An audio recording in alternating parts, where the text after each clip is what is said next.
கனேமுல்ல சஞ்சீவ கொலை வழக்கின் பின்னர் நாடு தழுவிய பெரும் அதிர்வலைகளை ஏற்படுத்திய பெயராக மாறியுள்ளார் இசாரா செவ்வந்தி. பாதாள உலகத் தலைவராக கருதப்பட்ட சஞ்சீவவின் படுகொலைக்கு பின்னர் நுணுக்கமான திட்டமிடலில் ஈடுபட்டவர் என கூறப்படும் செவ்வந்தி நீண்ட நாட்கள் போலீசாரின் கண்களில் மண்ணை தூவி இறுதியில் நேபாளத்தில் கைது செய்யப்பட்டார். அவர் கைது செய்யப்பட்ட விதம், அவருக்கு உதவிய வலையமைப்பு, இந்தியா வழியாக தப்பி செல்லும் முயற்சிகள் என அனைத்தும் தற்போது வெளிச்சம் பெற்றுள்ளது. அவருக்கு ஆதரவாக இருந்தவர்கள், சட்டவிரோத செயல்களில் ஈடுபட்ட போதைப்பொருள் கடத்தல்காரர்கள், குற்றவாளிகள், தாதிகள் மற்றும் காவல் அதிகாரிகள் வரை பரந்திருக்கின்றனர் என்பது அதிர்ச்சியூட்டும் தகவல். ஆனால் இதனை விட பெரும் கவலைக்குரியது சமூக ஊடகங்களிலும் சில ஊடகங்களிலும் உருவாக்கப்பட்ட செவ்வந்தி புராணம். விமான நிலையத்தில் அவர் கைது செய்யப்படும் போது சிலர் அதனை காணொளி எடுத்து ஒளிபரப்பினர். இதன் மூலம் செவ்வந்தியின் பயணம் பெரும் பரபரப்பை ஏற்படுத்தியது. இது ஒரு தவறான, ஆபத்தான சித்திரம் என்பதை உணர வேண்டும். ஏனெனில் செவ்வந்தியின் கனவு ஒரு சட்டவிரோத பயணம். நாட்டை விட்டு தப்பி ஐரோப்பாவுக்கு செல்வது கனவாக இருக்கலாம். ஆனால் அதனை அடைய சட்டம் மீறுவது, குற்றவாளிகளுடன் சேர்ந்து செயல்படுவது எந்த வகையிலும் ஏற்றுக்கொள்ளக்கூடியதல்ல. பாதாள உலகத் தலைவரும் சர்வதேச போதைப்பொருள் கடத்தல்காரருமான கனேமுல்ல சஞ்சீவ கொலை வழக்கில் சந்தேக நபருக்கு சட்ட புத்தகத்தில் மறைத்து வைத்து துப்பாக்கி வழங்கிய குற்றச்சாட்டில் பல மாதங்களாக போலீசாரால் தேடப்பட்டு வந்த இசாரா செவ்வந்தி கடந்த வாரம் நேபாளத்தில் வைத்து கைது செய்யப்பட்டார். இதனை அடுத்து நீதிமன்ற உத்தரவுக்கமைய 90 நாட்கள் தடுப்பு காவலில் வைத்து விசாரிக்கப்பட்டு வருவதுடன் அவர் நாட்டை விட்டு தப்பி செல்வதற்கு உதவிய பலரும் கைது செய்யப்பட்டுள்ளனர். இதில் போதைப்பொருள் கடத்தல்காரர்கள், குற்றவாளிகள் மற்றும் சட்டவிரோத செயல்களில் ஈடுபடும் குழுக்களும் அடங்கும். ஏற்கனவே இந்த கொலை வழக்கில் சமிந்து கைது செய்யப்பட்ட போதிலும் கனேமுல்ல சஞ்சீவ படுகொலையை கெஹல்பத்ர பத்மேவின் ஆலோசனையின் பேரில் மிக நுணுக்கமாக திட்டமிட்டவர் இசாரா செவ்வந்தி என தெரிய வந்தது.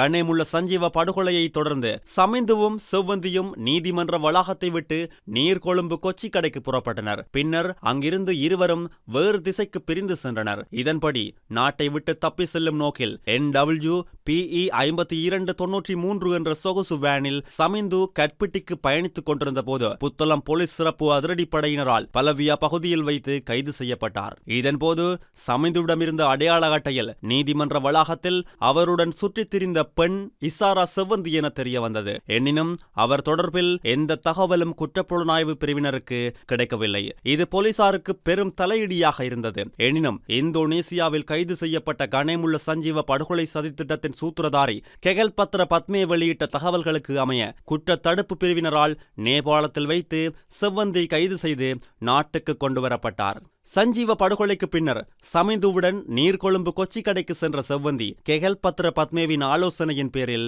அழுத்கம பகுதிக்கு முச்சக்கர வண்டியில் சென்றுள்ளார். அங்கு பிரதான பஸ் நிலையத்தை அடைந்தவுடன் நீதிமன்ற வளாகத்தில் பயன்படுத்திய மொபைல் போனை அழிப்பதற்காக முச்சக்கர வண்டி சாரதியிடம் ஒப்படைத்தார். அவர் கம்பகவை சேர்ந்த கெஹல்பத்ர பத்மேவின் நண்பர். அண்மையில் போலீசார் அந்த மொபைல் போனை கைப்பற்றினர்.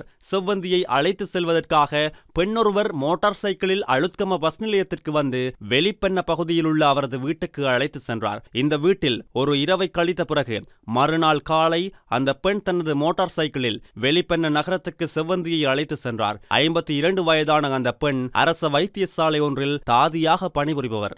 அந்த பெண்ணின் 2 மகள்களில் ஒருவர் அழுத்கம போலீஸ் நிலையத்தில் பணியாற்றிய கான்ஸ்டபிள் ஒருவரை திருமணம் முடித்துள்ளார். அவரும் அதே வீட்டில் வசித்து வந்தார். எனினும் ஆரம்பத்தில் போலீஸ் கான்ஸ்டபிள் இது தொடர்பில் அறிந்திருக்கவில்லை. பின்னர் ஊடகங்கள் வாயிலாக அறிந்தும் அவர் வாய் திறக்கவில்லை. நேபாளத்தில் இருந்து கைது செய்யப்பட்டு கொண்டுவரப்பட்ட செவ்வந்தி வழங்கிய தகவல்களின்படி தற்சமயம் தாதியும் போலீஸ் கான்ஸ்டபிளும் கைது செய்யப்பட்டுள்ளதோடு அவர்கள் பணியிடை நிறுத்தம் செய்யப்பட்டுள்ளனர். இது மட்டுமன்றி செவ்வந்திக்கு தங்குமிடம் வழங்கிய பெண் கடந்த உள்ளூராட்சி தேர்தலில் வெளிப்பெண்ண தொகுதியில் சுயேட்சை குழு வேட்பாளராக போட்டியிட்டவர் எனவும் தெரிய வந்துள்ளது. சார் மத்துகமோவை சேர்ந்த சான் எங்கள் நண்பன். அவன் கோல் பண்ணி அழுத்கம பஸ் நிலையத்துக்கு ஒரு பெண் வருவார் என சொன்னான். நான் போய் அவளை வீட்டுக்கு அழைத்து வந்தேன். மறுநாள் காலை அந்த பெண்ணை வெளிப்பெண்ண நகரில் இறக்கிவிட சொன்னார். அவர் சொன்னதை நான் செய்தேன். அவ்வளவுதான். அந்த பெண் எங்கள் வீட்டை விட்டு செல்லும் போது என்னை வணங்கி சென்றாள் என தாதி போலீசாரிடம் தெரிவித்துள்ளார். வெளிப்பெண்ண நகருக்கு வந்த செவ்வந்தி காரில் வந்த நபரொருவருடன் மத்துகமையில் உள்ள வீடு வீடொன்றுக்கு சென்றுள்ளார். வீட்டின் உரிமையாளர்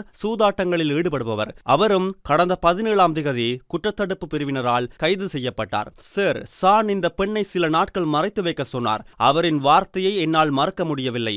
அதனால் தான் அவரை வீட்டில் மறைத்து வைத்திருந்தேன் என அந்த வீட்டு உரிமையாளர் போலீஸ் விசாரணையில் தெரிவித்துள்ளார். இவ்வாறு கெஹல்பத்ர பத்மேவுக்கும் சானுக்கும் இருந்த நட்பு காரணமாக சானின் நண்பர்கள் சுமார் 52 நாட்கள் செவ்வந்தியை மறைத்து வைத்திருந்தனர். செவ்வந்தி ஏப்ரல் மாதம் வரை அங்கு தங்கியிருந்து புத்தாண்டு காலத்தில் மெத்தனியாவில் வாடகை வீடொன்றை பெற்று காரில் சென்றுள்ளார்.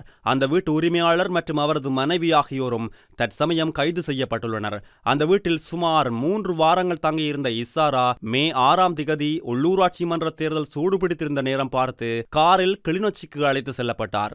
அங்கு ஒரு வீட்டில் 2 நாட்கள் தங்கியிருந்து பின்னர் யாழ்ப்பாணத்துக்கு சென்று ஒரு வீட்டில் தங்கியிருந்துள்ளார். கிளிநொச்சி அப்பால் குளத்தை சேர்ந்த 42 வயதான ஆர் சதிகேசன் என்ற நபரும் கொழும்பு குற்றப்பிரிவு அதிகாரிகளால் கிளிநொச்சி உதயநகரில் வைத்து கடந்த வாரம் கைது செய்யப்பட்டார்.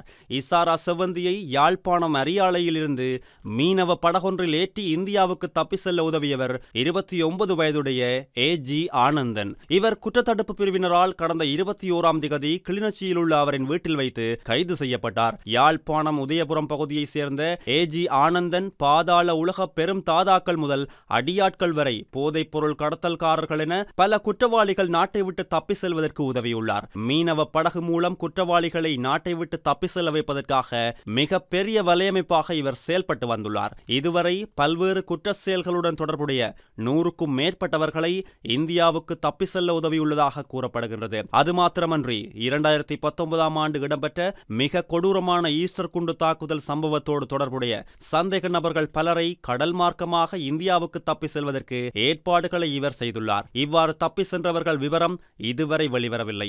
ஆனந்தன் இதை தனது இளைய சகோதரர்களோடு இணைந்து செய்து வந்துள்ளதாகவும் விசாரணைகளில் தெரிய வந்தது. ஆனந்தனின் இளைய சகோதரர்கள் இருவரும் கேரள கஞ்சா விற்பனையோடு தொடர்புடையவர்கள். இந்தியாவுக்கும் இலங்கைக்கும் இடையில் கடல் மார்க்கமாக இடம்பெறும் பாரிய கேரள கஞ்சா கடத்தலோடு இவர்கள் தொடர்புடையவர்கள். தற்சமயம் ஆனந்தனின் மொபைல் போனை குற்றத்தடுப்பு பிரிவினர் கைப்பற்றியுள்ளனர். இதன் மூலம் அவருடன் தொடர்பில் இருந்த பாதாள உலக குற்றவாளிகள் மற்றும் கேரள கஞ்சா கடத்தல்காரர்கள் தொடர்பான பல தகவல்கள் தெரிய வந்துள்ளதாக குற்றத்தடுப்பு பிரிவினர் தெரிவிக்கின்றனர். செவ்வந்தி இந்தியாவுக்கு தப்பி செல்வதற்கு பயன்படுத்திய படகு கைப்பற்றப்பட்டுள்ளதோடு அதன் ஓட்டுநரும் குற்றத்தடுப்பு பிரிவினரால் கைது செய்யப்பட்டுள்ளார். இந்த படகு ஆனந்தனுக்கு சொந்தமான 400 குதிரை திறன் கொண்ட என்ஜின் படகு என தெரிய வருகிறது. உள்ளூராட்சி தேர்தல் சூடுபிடிக்கும் நேரம் பார்த்து இசாரா செவ்வந்தியை மாலை 5 மணியளவில் அரியாலையில் இருந்து படகில் ஏற்றி இந்தியாவுக்கு அழைத்து சென்றுள்ளனர். இந்த படகு மறுநாள் இந்திய கடற்கரையில் தரையிறங்கியுள்ளது. செவ்வந்தியுடன் படகில் 3 இருந்துள்ளனர். படகில் கடல் கடந்து சென்றது மிகவும் பயங்கரமான அனுபவம். பயணத்தின் போது படகு கவிழ்ந்து கடலில் மூழ்கிவிடுமோ என்ற அச்சம் அதிகமாக இருந்ததாகவும் பயத்தில் படகில் அழுததாகவும் செவ்வந்தி விசாரணையின் போது தெரிவித்துள்ளார். இந்தியாவை அடைந்த செவ்வந்தியை JK பாய் பொறுப்படுத்துள்ளார். ஆனந்தனும் பாயும் நண்பர்கள். இதற்காக JK பாய் கிட்டத்தட்ட 10 லட்சம் ரூபாய் செலவிட்டுள்ளார். ஐரோப்பாவுக்கு செல்லும் நோக்கத்துடன் இந்தியா சென்றிருந்த செவ்வந்திக்கு JK பாய் அனைத்து வசதிகளையும் செய்து கொடுத்திருந்தார். இதற்காக JK பாய்க்கு கெஹல்பத்ர பத்மே 5 லட்சத்துக்கும் மேல் பணம் கொடுத்துள்ளதாகவும் கூறப்படுகிறது. இந்தியாவில் சுமார் 1 மாதம் தங்கியிருந்த செவ்வந்தி பெங்களூரை சேர்ந்த ஒரு பெண்ணாக தன்னை காட்டிக்கொண்டு தமிழினி என்ற பெயரில் அடையாள அட்டையையும் உருவாக்கியுள்ளார். பின்னர் JK பாய் மூலம் இந்தியாவிலிருந்து ரயில், பஸ் மற்றும் முச்சக்கர வண்டியில் நேபாளத்துக்கு பயணம் செய்தார். ஐரோப்பாவுக்கு செல்லும் தனது கனவை நிறைவேற்றுவதற்காக மொரீசியஸுக்கு தப்பி செல்வதற்கு முன்னர் அவர் நேபாளத்தில் பல மாதங்களை கழித்தார். எனினும் ஆகஸ்ட் 27ஆம் திகதி